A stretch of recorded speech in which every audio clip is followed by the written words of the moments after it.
Hey YouTube, Fam Studios here today, and I'm going to show you guys how to port anything to Pocket Edition. So first off, go and get GIMP. GIMP is a handy program, pretty much like Paint, but it allows the use of transparent, so that's what we need, because otherwise our textures will be white. Some textures will be white. So go ahead and Google GIMP. I'll put the link down in the description. GIMP, the GNU manipulator program, yeah. And just go ahead and download that. I'm not going to download it, I already have it. So, first off, let me just prove to you, go to Google. Either you can get GIMP or Paint.net, but Paint.net I couldn't find it, and plus I'm used to GIMP, and I'm going to be using GIMP for this tutorial, so whatever. So first off, just forget about Paint.net. We're going to use GIMP, but in the video I'm still kind of showing you guys how to get it, and that's a weird website, but yeah.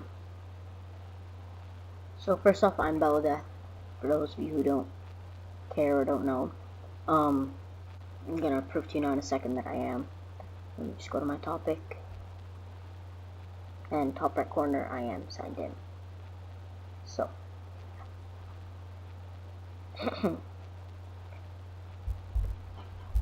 faithful, and for this tutorial we're going to be porting OCD to Pocket Edition 0.7.2. Point 2 is very important that it's 0.2. So first off, you're going to want to, if you can, get the texture pack at 1.4.7, because it still uses terrain.png, which is a whole lot better than doing the textures singularly, which can be a pain in the ass. So first off, just go and get 1.4.7 if you can. If not, I'll make another tutorial on how to support a resource pack or something like that, or 1.5.2 textures. So go ahead and download it. I'm going to go ahead and download it. Download the texture pack you want to port.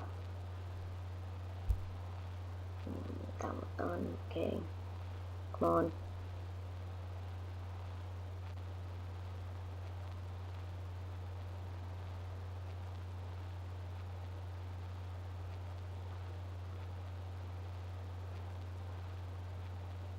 And you might also want to get the 1.5.2 version, because it contains the quartz, which is also in 0.7.2, and you don't want to have blurry quartz.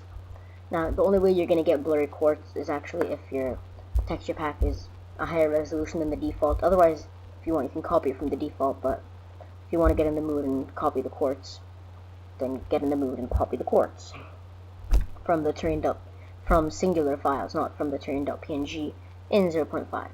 I won't be doing that in this tutorial because I was running low on time and I have to put it under 10 minutes, otherwise EasyVid makes you have to pay and whatever. It's just complicated.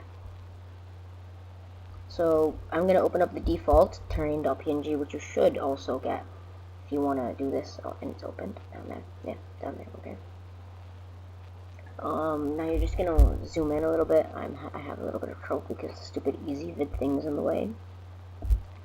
So first off, it would be nice if you can have the toolbox in the middle, like, not how I'm doing it retardedly. Yeah, like that. Okay, so you should probably use it like that. First off, you're going to want to use the block selection. I go to 400, people go to 800, doesn't matter what you go to.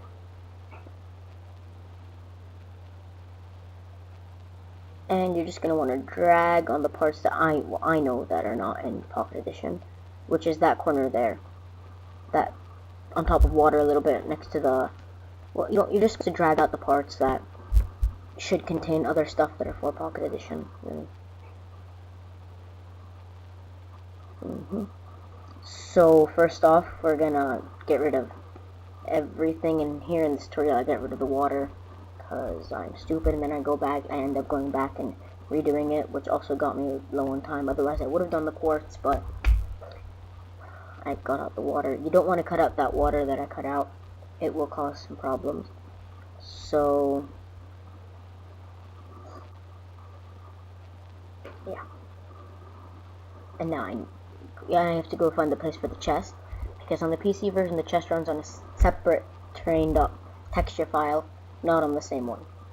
So now I have to drag that chest. Either you can use the OCD one, which I will make another tutorial later on how to make the other one from the actual texture pack work.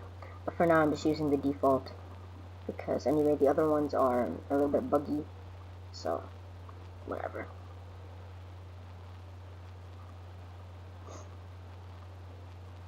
And get the quartz. Yeah.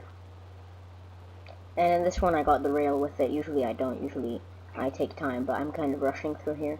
It really doesn't take that long to port texture packs. It takes a long time to make them, that's the thing. Okay, and no. Okay, now for all of you who should probably know that. Stupid mouse. All of you should probably know that the 32 and 64 texture packs have some problems. For instance, the 64 has fire on dirt, which is really no fun at all. I mean, who wants to use fire on their dirt? And the only problem I ever have with texture packs really is fire on the dirt because, well, and right up there where there's the grass on the top corner, you know, and then I realized I took out the water, and I have to go back through all of this.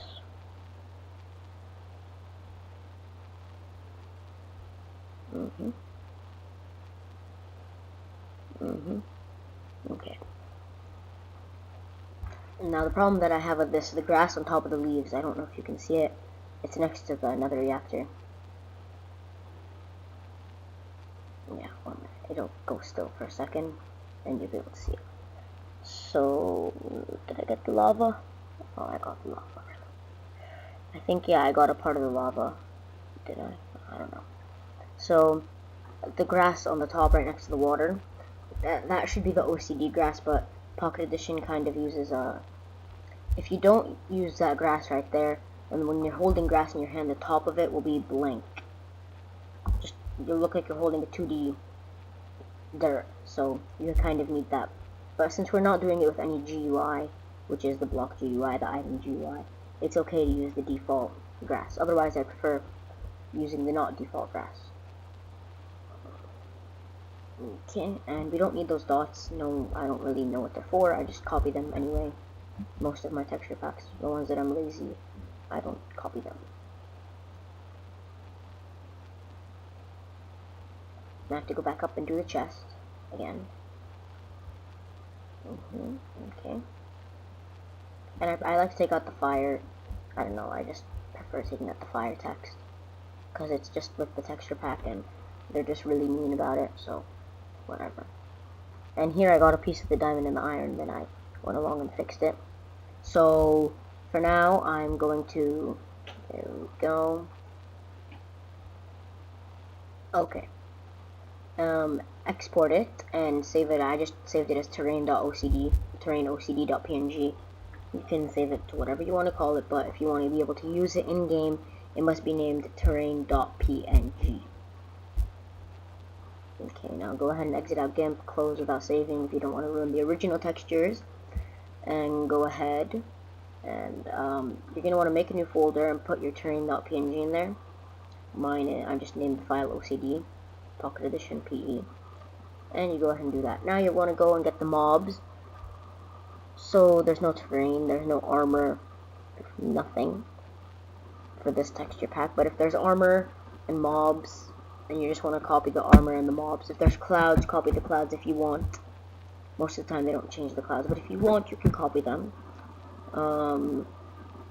If you go for the items, you have to go to GUI, and the items are going to be inside GUI, not inside item. They're going to be inside GUI, and they're going to be called item.png. You do not need to edit anything there. You don't need to, but if you want to, you can actually edit the spawn eggs. Otherwise, they're just going to end up being the mob heads, skeleton, Steve, or any of those when you're holding them 2D like in your hand, which is really your choice. I go ahead and rename it to terrain.png. If you want to distribute this to the community, I'd recommend using it as a .zip, since Android users use it as a .zip, and I think as well Kindle users. So anyway, thanks for watching this tutorial. Comment, rate, and subscribe. And before you port and distribute any texture packs, ask the creator. Adios, and have a good one.